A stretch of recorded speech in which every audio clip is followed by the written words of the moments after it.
কদ কদ কদ কদ কদ কদ কদ কদ বলছে। আসসালামু আলাইকুম আমার প্রিয় আপু ভাইয়া আঙ্কেল আন্টিরা, কেমন আছেন সবাই? আশা করি যে যেখানে আছেন সবাই ভালো আছেন, সুস্থ আছেন। আলহামদুলিল্লাহ আমরাও ভালো আছি। কি বাবা, তো এখন হচ্ছে রাত কয়টা বাজে? 7:35 বাজে। তো আমি আবার ছোট মানুষের মতন দিয়াল ঘড়ি, মানে হঠাৎ করে যে দিয়াল ঘড়ি তাকিয়ে যে সময় বলবো বলতে পারি না, সেই ছোট মানুষের মতন দেখে দেখে মিনিটের কাটা হিসাব করে তারপরে বলি। তো এটা আমি কোনোদিনও পারি না, চেষ্টা করি যে হঠাৎ ঘড়ি দেখেই বলবো সময়, পারি না। তো মিনিট দেখি, দেখে দেখে মিনিটের কাটা কত কোন কাটায় আছে। তো যাই হোক, তো এখন 7:35 বাজে। এই যে যাবা, তো 7:35-এর সময় আজকে কোনো ভিডিও আপলোড দিলাম না দিয়ে আপনাদের সামনে সরাসরি কথা বলতে আসলাম। কারণ আজকে সকালে রাফির মাদ্রাসায় গেছি, মাদ্রাসা শেষ করে 11টার সময় 11:30টার সময় গেছি। হ্যাঁ, 11:30টার সময় গেছি মাদের বাড়িতে, রাফির নিয়ে, আনাসের নিয়ে মাদের বাড়িতে গিয়ে তারপরে ওখানে একটু দরকার ছিল মাদের বাড়ি।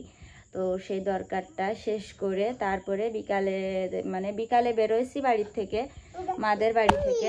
হ্যাঁ আচ্ছা দিবা না, ওই ওই এটা নিয়ে আসো তো, ওই টিকটিকিটা নিয়ে আসো তো আব্বু।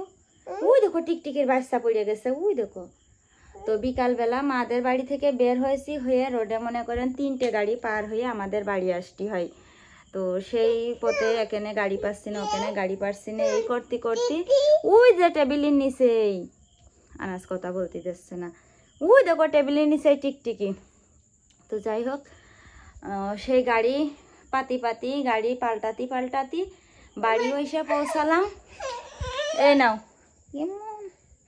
এই যে এটা দিয়ে মারো। তো বাড়ি এসেও পৌঁছালাম, মাগরিবের আজানও দিল। তো বাড়ি এসে সেই সকালে ছাগলের খাতি দিয়ে গেছি, ছাগল তো ভ্যা ভ্যা করছে, পেটে খিদা। ঝটপট এসে ঘর খুলে কাপড় চোপড় খুলে বোরকা টোরকা সব ধুয়ে দিলাম।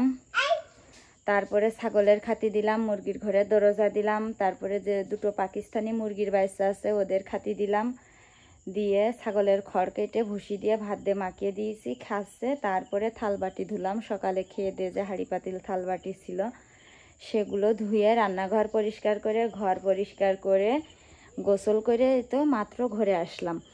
তো এখানে রান্না করব বলতে আমি এই কাজগুলো করছিলাম, রাইস কুকারে ভাত বসাইলাম। তো ভাত হয়ে গেছে, এখানে দুধ জাল দেব, দুধ জাল দিয়ে রাফিরা রানাসের খাওয়াইয়ে দেব, ওদের খাওয়াইয়ে দিয়ে তারপরে যেয়ে তো রাতে আমাদের তরকারি রান্না করব আমি আর রাফির আব্বু খাওয়ার জন্য। একবারে বেশি করে তরকারি রান্না করে রাখবো কালকে সকালের জন্য, রাফির মাদ্রাসা আছে।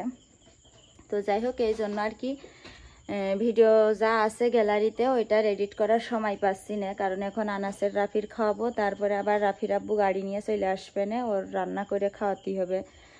তো এই জন্য ভাবছি যে আজকে আর ভিডিও এডিট করব না, এখন ডাইরেক্ট একটু আপনাদের সাথে একটু সরাসরি কথা বলে ভিডিও আপলোড দিই।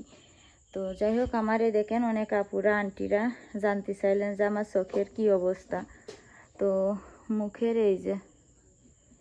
মুখের দেখেন, এই দেখেন মুখের এই জায়গায়, এই দেখেন কি অবস্থা। এই যে এখনো মুখের ঘাটা সারিনি, সেরে গেল, সেরে যে ওষুধ খাওয়া বন্ধ করেছি আবার হয়েছে, পুরোপুরি ডোজটা মনে হয় শেষ করতেই হবে। 7 দিনের ওষুধ লিখে দিল, 3 দিনের ওষুধ খাইছি, শেষ হয়ে গেছে, তারপরে আবার শুরু হয়েছে। তো ভাবছি যে আবার ওষুধ নিয়ে আসবো কালকে, ডাক্তার দেখিয়ে যে কমলো না কেন, কমে আবার বাইরে গেল কেন, ডাক্তারের বলবো বলে আবার ওষুধ নিয়ে আসবো। আর মুখের এই যে চোখের গুঁড়া, এই দেখেন এইটাই মলম নিচ্ছি, ওষুধ খাচ্ছি, যার কারণে আমার চোখেও সমস্যা আছে। এই চোখটি আমি ঝাপসা দেখছি, চোখে ভালো ক্লিয়ার দেখতে পারছি না। আর মুখের এখানে তো এই যে, তো এটা হচ্ছে আমার মুখের অবস্থা। তো ঠিক আছে, অনেক কথা বললাম। আসলে সবাই দেখি ভিডিওতে লাইভ করে, আমি কোনো দিনও লাইভ করিনি 4 বছরে। তো ভাবছি যে মাঝে মধ্যে একটু লাইভ করা ভালো, লাইভ করলে নাকি বেশি ইনকাম হয় শুনেছি, এখনো জানি না সঠিক, করিনি কোনোদিন, এই কারণে জানি না। তো ভাবছি যে একদিন একটু নিরিবিলি হই, বেশ কিছু চিন্তা মাথার উপরে, খুব মানে একটু পারিবারিক ঝামেলা চিন্তার ভিতরে দিনগুলো যাচ্ছে।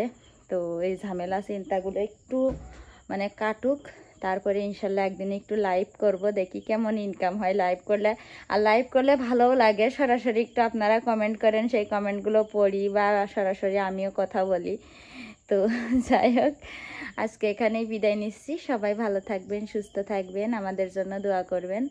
আর আপনাদের জন্য আমার অন্তর থেকে সব সময় দোয়া থাকে, সারা জীবন যতদিন আমি বাঁচবো ততদিন আপনাদের জন্য দোয়া করবো। এইভাবে দূর থেকে এর থেকে বেশি কিছু তার করতে পারি না, দোয়া করব। তো আমি জানি আপনারাও আমার জন্য অনেক দোয়া করেন, অনেক চিন্তা করেন। তো যার কারণে আমি এখন যত ব্যস্ত থাকি আর যত ঝামেলার ভিতরে থাকি আর যাই হোক, এই যে আমি কিন্তু ভিডিও আপলোড দেওয়া বন্ধ করি না। তো আসো, তো ঠিক আছে, আজকের মতন এখানেই বিদায় নিচ্ছি। আল্লাহ হাফিজ, আসসালামু আলাইকুম। আন্টি করে সালাম দিয়ে দাও তো, সালাম দাও আন্টি করে, নানু করে সালাম দাও, সালাম দাও, সালাম দাও। পারো না, পারো না, পারো না, খাতি পারো, খাতি পারে, ঘুমাতে পারো। কোনে গিলে তুমি? নানি বাড়ি গিলে? নানির দেখেছো? নানির দেখে আইয়াছো? গরম লাগছে আনাসের, দেখেন সিলিং ফ্যান বন্ধ করে ভিডিও করছি, তা না হলে ফ্যানের শব্দে কথা ভালো শোনা যায় না।